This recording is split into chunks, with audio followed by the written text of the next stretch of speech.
Entonces, hemos visto algunos ejemplos donde la ganancia altera el comportamiento del sistema a lazo cerrado.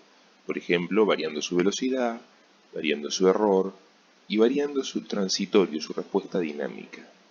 Vamos a ver ahora algunos conceptos teóricos como para ir entendiendo por qué pasa esto y por qué la ganancia puede ser fundamental para que un sistema de control sea estable o inestable.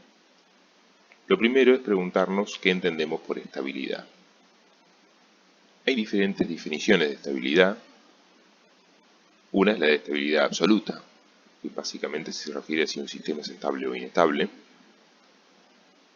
Después tenemos el concepto de estabilidad relativa, en el cual el sistema es estable y lo que se intenta es determinar cuán estable es, o sea, si es un sistema muy estable, marginalmente estable, etc.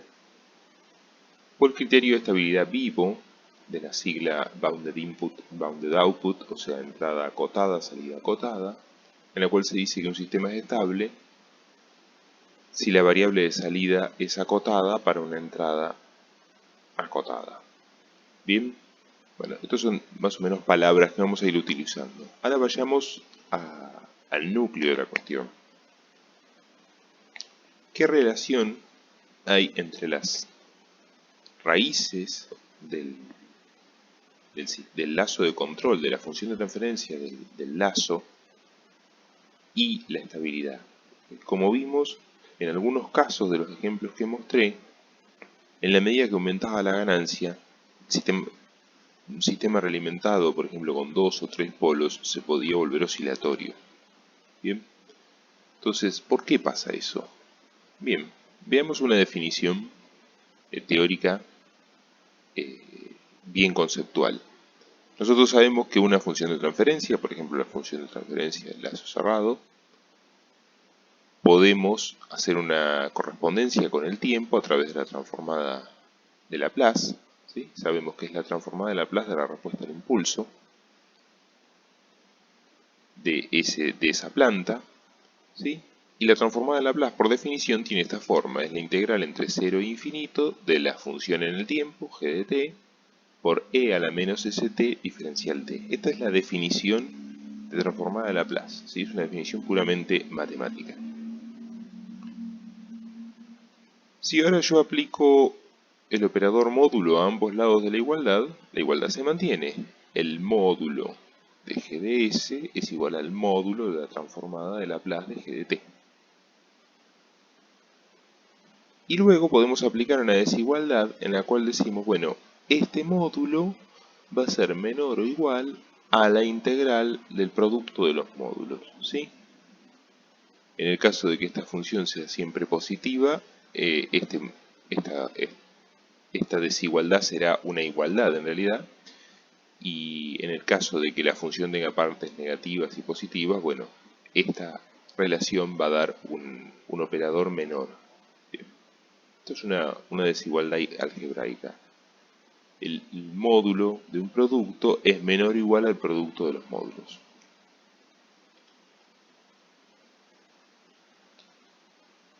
Supongamos que analizamos un punto particular, un punto S igual P, o sea, S variable de Laplace, igual P, donde P es uno de los polos de G de S. ¿Sí? Recordemos, polos son las raíces del denominador. En ese punto, si nos paramos en una raíz del denominador, vamos a tener que el denominador se hace 0 y por lo tanto el cociente es infinito. Bien, entonces en ese punto g de s va a tomar un valor infinito. Y utilizando esta desigualdad, vemos que la integral que está al lado nos dice que es mayor o igual que infinito. Bien. Si además decimos, bueno, la parte real de ese polo, de esa raíz del denominador, es mayor o igual que 0, o sea, es positiva, entonces voy a tener que el módulo de e a la menos st, donde s es un valor sigma positivo mayor que 0, va a ser menor o igual que un cierto valor m.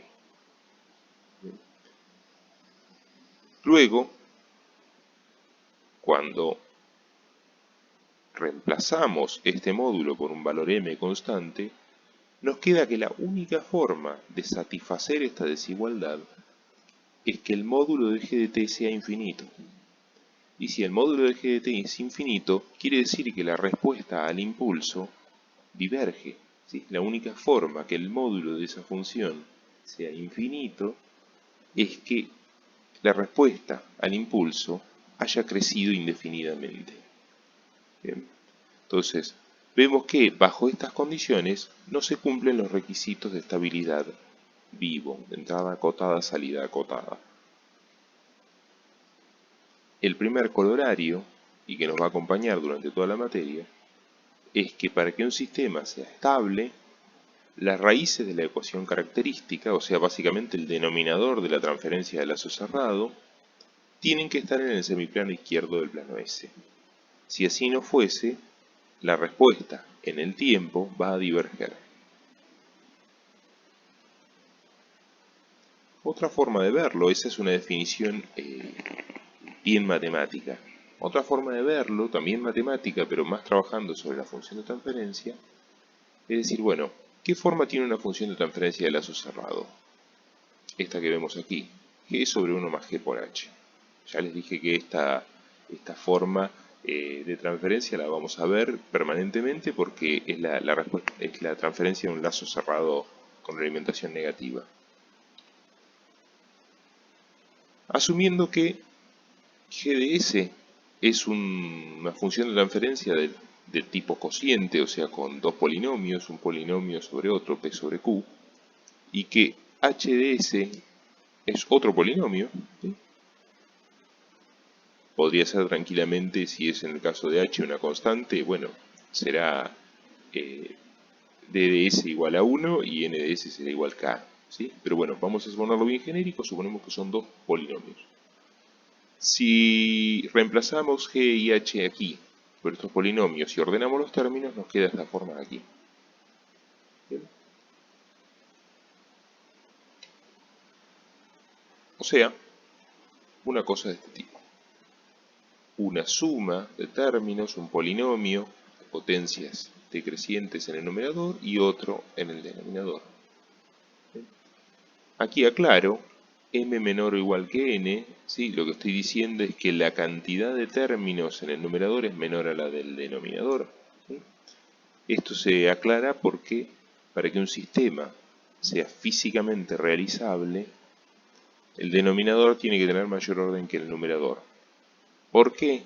Por una razón muy sencilla. Si esto no se cumpliese y hubiese más términos en el numerador que en el denominador, supongamos, en el numerador hay un polinomio de orden cuarto y en el denominador otro de orden 2, lo que va a ocurrir es que para valores de s tendiendo a infinito, esa función de transferencia tiende a infinito.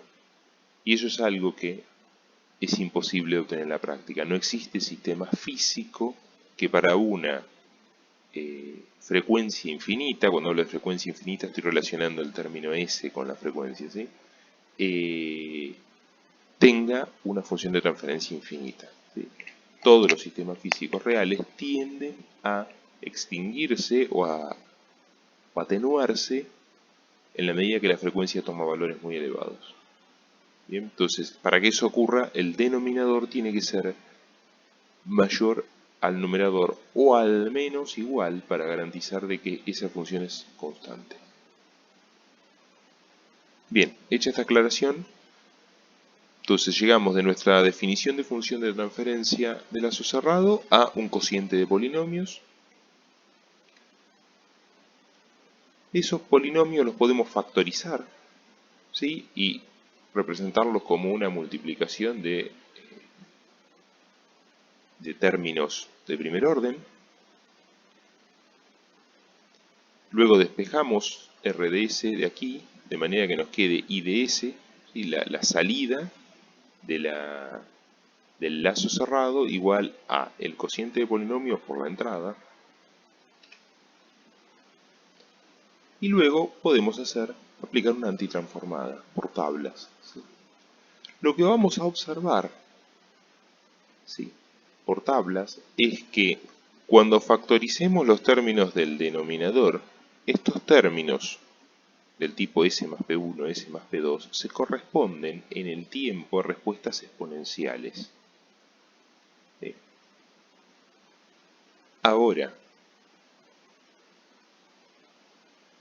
los términos de S negativos se van a corresponder con exponenciales de coeficiente negativo, o sea, exponenciales que se atenúan en el tiempo, mientras que los coeficientes que tengan valores positivos, o sea, que estén en el semiplano derecho, se van a corresponder a exponenciales con coeficientes positivos, o sea, que en el tiempo crecen indefinidamente.